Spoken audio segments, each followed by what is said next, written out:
Court filings reveals link between Jeffrey Epstein, Obama White House counsel, and JP Chase. No surprise here.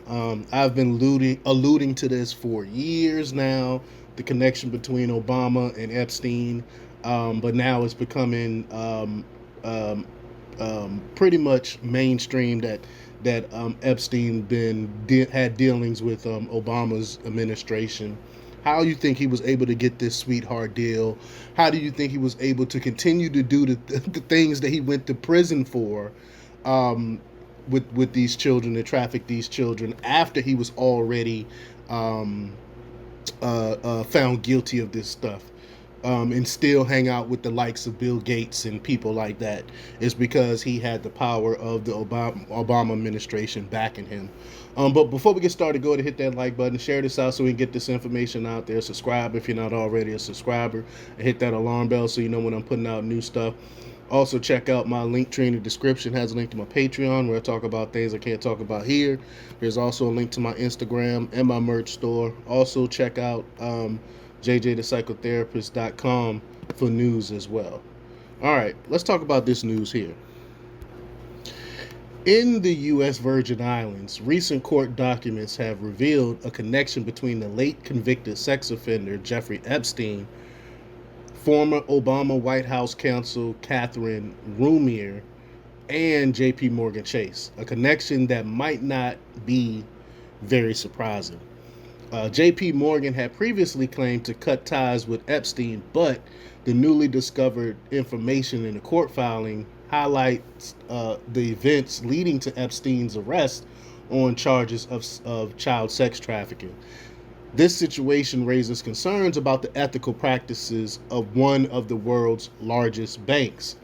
In federal court, a civil lawsuit has been initiated putting the U.S. Virgin Islands government against JPMorgan Chase, the largest bank in America.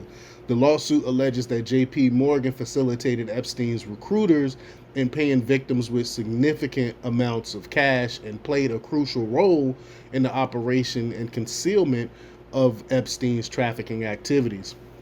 The lawsuit has revealed a vast amount of information about the Jeffrey Epstein trafficking network, including its operations, victims, clients, enablers, and co-conspirators. And mind you, none of the clients, their clients, none of the people that was having sex with these children have been arrested yet, have been put out there, or any of that information. They're still living their cushy lives. Like, we all know what Bill Gates was traveling to these islands for. And his wife pretty much alluded to this. He was still hanging out with Epstein after his conviction. And this guy's still walking around like and telling people to give their money up for climate change and eat bugs and stuff like that and take vaccines. Like we don't know what he did to these children. But anyway, I digress. JPMorgan, defending itself, has presented documents that indicated the involvement of some high-ranking officials from the U.S. Virgin Islands in Epstein affairs. According to recent court filings in February 2019, Epstein's personal assistant contacted a senior executive at JPMorgan Chase to help open an account for Catherine Rumier. Catherine Rumier, who serves as White House counsel during President Obama's tenure from 2011 to 2014 and is now the general counsel for Goldman Sachs, was considered an attractive client.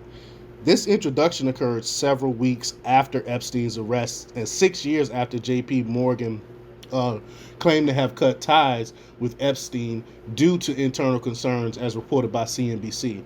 So they knew Epstein's background. They knew he was charged with trafficking children.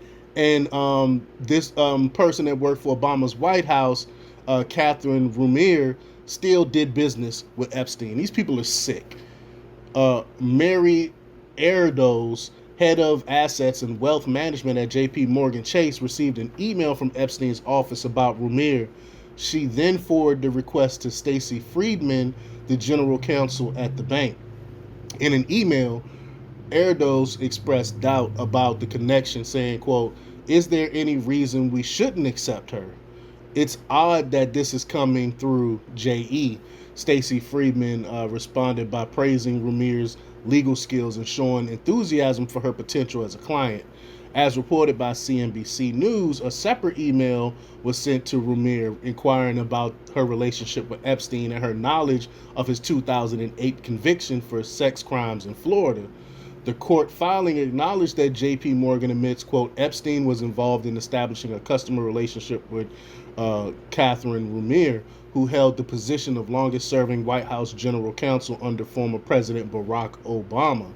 The filing reveals that in February 2019, Epstein assistant Leslie Groff offered to introduce Mary Erodes, a senior executive at JPMorgan, to Ramir because she wanted to open an account with the bank. Epstein believed that the two would connect well. Now, remind you, he was convicted in 2008 of these horrible crimes, and they still having dealings with him. But at the same time, these major banks that's dealing, like J.P. Morgan, that's dealing with Epstein and his corruption and child trafficking, these are the same people that want to shut your free speech down or debank you because of your political beliefs or your ideology.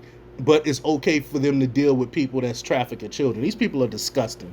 But in a report released by the Wall Street Journal in May, it was revealed that Jeffrey Epstein had met with various left-wing individuals, including William Burns, who is now the CIA chief under Joe Biden, after Epstein conviction for child sex crimes. Look at all these people surrounding in Epstein orbit after the conviction.